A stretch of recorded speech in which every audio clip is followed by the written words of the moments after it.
வச்சது கவர்மெண்ட் கிடையாது, கவர்மெண்ட் வச்சது நாங்கள் ஓட்டு போடாமல் கவர்மெண்ட் இல்லை. சரிங்களா? அதனால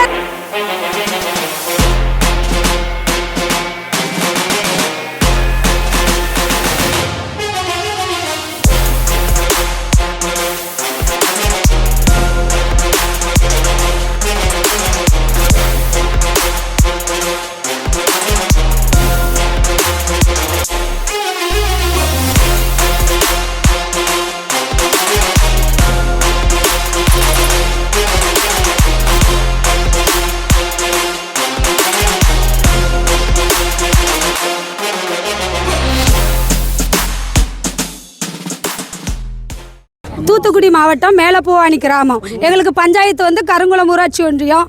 நாங்கள் சிறுவைகுண்டம் தாலுகாவை சேர்ந்தவங்க. எங்கள் ஊரில் 98 ஏக்கரில் பெரிய குளம் உள்ளது.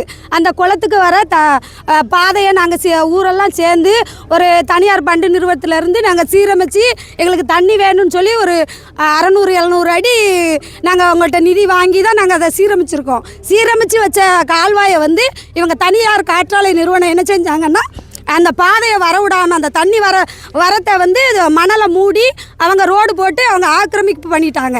அதனால் இப்போ 2 மழை பெஞ்சது. அந்த 2 மழையிலே எங்களுக்கு கால்வாசி குளம் கூட நிரம்பலை. நாங்கள் வந்து விவசாயத்தை நம்பி இருக்கிறோம். நாங்கள் எவ்வளோ படிச்சிருந்தாலும் எங்கள் ஊரில் வந்து படித்தவங்க வேலைக்கு போகிறவங்க நிறைய பேர் இருக்காங்க. ஆனாலும் விவசாயத்தை நாங்கள் கைவிடக்கூடாதுன்னு எல்லா மக்களும் நாங்கள் விவசாயம் பார்க்கோம். இப்போ எங்கள் ரோடை எடுத்துக்கிட்டிங்கன்னா ஒரு வயக்காட்டிலுமே நாங்கள் நெல் போடவே இல்லை. ஏன்னா குளம் நிறையாமல் நாங்கள் நெல் போட்டு என்ன செய்ய, இப்படி மறைச்சி வச்சுட்டாங்கன்னா நாங்கள் விவசாயத்துக்கு என்ன பண்ணுவோம்? அதனால் தனியார் நிறுவனம் வந்து காற்றாலை புறக்கணிப்பை வந்து கவர்மெண்ட் எங்களுக்கு தலையிட்டு அதை உடனடியாக எங்களுக்கு சீரமைச்சு தரணும். நாங்கள் ஒரு வாரமாக இதை பற்றி சொல்லிக்கிட்டே இருக்கோம். ஒரு வாரமாக எங்களோட ஊர் நாட்டாமைகள் எல்லாரும் சேர்ந்து ஒரு வாரமாக கலெக்டர் ஆஃபீஸு எல்லா ஆஃபீஸ்லையும் கம்ப்ளைண்ட் கொடுத்துட்டு தான் இருக்காங்க. ஒருத்தர் வந்து தீர்வு சொன்ன மாதிரி கிடையாது. போலீஸ்காரங்க மட்டும் வந்து எங்கிட்ட பேச்சுவார்த்தை நடத்துகிறாங்க. எந்த ஒரு முடிவுமே இதுவரைக்கும் யாருமே எடுக்கலை. கேட்டால் கவர்மெண்ட்டு நீங்கள் வச்சது கவர்மெண்ட் கிடையாது, கவர்மெண்ட் வச்சது நாங்கள் ஓட்டு போடாமல் கவர்மெண்ட் இல்லை. சரிங்களா?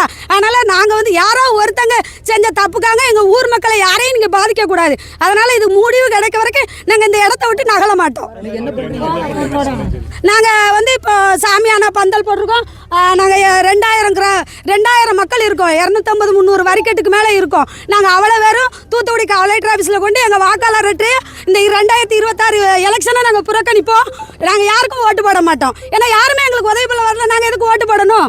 ஏன்னா தனிநபர் அவங்க என்ன சொல்கிறாங்க, ஒருத்தர் தலையிட்டு இதை எழுதி கொடுத்துருக்காங்க. ஒருத்தர் வச்சது வந்து ஊர் கிடையாது. நாங்கள் 250 பேர் சேர்ந்தாதான் ஒரு ஊர். அதனால் ஒருத்தங்க பேரை கேட்டு அவங்க முடிவு பண்ணுறதுக்கு நாங்கள் ஆள் கிடையாது. இதை வந்து கவர்மெண்ட் தலையிட்டு அதிகாரிகள் வந்து எங்களுக்கு ஒரு முடிவு சொல்லுவரே நாங்கள் இந்த இடத்த விட்டு நகல போவது கிடையாது. அடுத்த கட்ட நடவடிக்கையாக இங்கே வந்து எங்களுக்கு பதில் கிடைக்கவில்லைன்னா நாங்கள் மெயின் ரோட்டில் போய் மறியல் பண்ணுவோம். ஆமாம், நாங்கள் வந்து ஒரு இப்போ வந்து கூடியிருக்கோம், 500 பேருக்கு மேலே கூடியிருக்கோம். நாங்கள் யாருமே வீட்டுக்கு போக மாட்டோம். சமையல் நடந்துக்கிட்டு இருக்கு. சாப்பிட்டுட்டு நாங்கள் முடிவு கிடைக்க வரைக்கும் இந்த இடத்த விட்டு நகல மாட்டோம். நல்ல ஒரு முடிவாக கவர்மெண்ட்டும் ஊராட்சி மன்றமும் செஞ்சு கொடுப்போம்னு நம்பி உட்கார்ந்துருக்கோம். பாக்கியலட்சுமி. வணக்கம். தூத்துக்குடி மாவட்டம் சிறுவைகுண்டம் தாலுகா கருங்குளம் ஒன்றியம் பூவானி பஞ்சாயத்து மேலப்பூவானி கிராமத்தில் இங்கே சுமார் 1500 கிராமம் இந்த சுற்றி உள்ள 3 கிராமத்தில் வச்சுக்கிட்டு இருக்கோம். இங்கே ஒரு மக்களும் ஒரு 5000 மக்கள் தொகைக்கு மேலே இங்கே வாழ்ந்துக்கிட்டு இருக்கோம். ஒரு 10,000 ஆடு மாடுகள் கால்நடை இருக்குது. இந்த கால்நடைக்கெல்லாம் நீர் ஆதாரமாக இருக்கிறது எங்கள் ஊர் 98 ஏக்கர் பரப்புள்ள பெரிய குளம். அந்த பெரிய குளத்துக்கு முக்கிய நீர்வரத்தான ஓடையில் நம்ம இந்த சைடு ஃபுல்லாக ஓடைகள் இருந்துக்கிட்டு இருக்குது. இந்த ஓடைகளை காற்றாலை நிறுவனங்கள் புதுசாக அமைக்கிறங்கிற பேரில் தண்ணி வரத்து, இந்த மழைக்காலங்களில் தண்ணி வரத்து வரக்கூடிய ஓடைகளை ஃபுல்லாக ஆக்கிரமித்து தண்ணி வர விடாமல் பிரச்சனை பண்ணுறாங்க. அதை கேட்டால் எந்த அதிகாரம் சரியான நடவடிக்கை எடுக்கிறது கிடையாது. இந்த குளத்துக்கு தண்ணி வரது நின்று போனால் ஆடு மாடுகள், குடிநீர் தேவை, விவசாயம் எதுவுமே பண்ண முடியாத சூழ்நிலை ஆயிரும். இங்கே இருக்கிற மக்கள் 90% மக்கள் விவசாயத்தையும் ஆடு மாடையும் நம்பியே இங்கே வாழ்ந்துக்கிட்டு இருக்கோம். அப்படி வாழ்ந்துகிட்டு இருக்க இடத்துல இந்த மாதிரி ஒரு தனியார் காற்றாலை நிறுவனம் இப்படி வந்து செயல்படுறதுனால அத்தனை விவசாயிகளும் பாதிக்கப்பட்டு இந்த வருஷம் விவசாயம் நெல் கூட சாகுபடி பண்ண முடியாத நிலைமை இருந்துகிட்டு இருக்கு. இது சம்பந்தமாக அதிகாரிகள்கிட்ட பேசுகிறப்போ மெத்தனை போக்கோட செயல்படுறாங்க. கடந்த 2-3 நாட்களாக இது சம்பந்தமாக பேசியும் எந்த நடவடிக்கையும் எடுக்கலை. அதனால் மக்கள் கூடி இந்த முடிவு எடுத்து இங்கே ஆர்ப்பாட்டமும் போராட்டமும் பண்ணிக்கிட்டு இருக்கோம். இது சம்பந்தமாக அதிகாரிகள் மேல் நடவடிக்கை எடுக்கவில்லை என்றால் இது தொடர்ந்து மேலும் போராட்டங்கள் தொடர நாங்கள் எத்தனைத்துள்ளோம். இது யார் அமைச்சிட்டு இருக்காங்க, காரணம் யார் அதையும் சொல்லிடுங்க. அப்புறம் இங்கே சமைச்சு இங்கே தங்கி இருக்கோம் அப்படிங்கிறது சொல்லுங்க. இப்போ இது சம்பந்தமாக நாங்கள் இந்த ஊர் கூடி முடிவெடுத்தல என்ன முடிவுனா, இந்த பிரச்சனை முடிகிற வரை இங்கே தங்கி இங்கே சமைச்சு இங்கே ஸ்டே பண்ணுறதா முடிவெடுத்திருக்கோம். இது சம்மந்தமாக அதிகாரிகள் வர்றேன்னு சொல்லியிருக்காங்க. வந்து அது சம்மந்தமாக இதுக்கு முடிவு எட்டும் வரை இங்கே தங்கி இங்கே இருந்து இந்த பிரச்சனையை முடிச்சுட்டு தான் வெளியில் போகிறதா.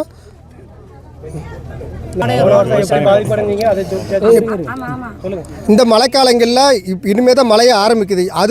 அதுக்கு முன்னாடி இந்த ஓடையெல்லாம் அடைச்சி பண்ணதுனால குளத்துக்கு வர்ற நீர் தடைபடுது. இப்படி தடைபடுறதுனால எல்லா விவசாயிகளும் பாதிக்கப்படுறோம்.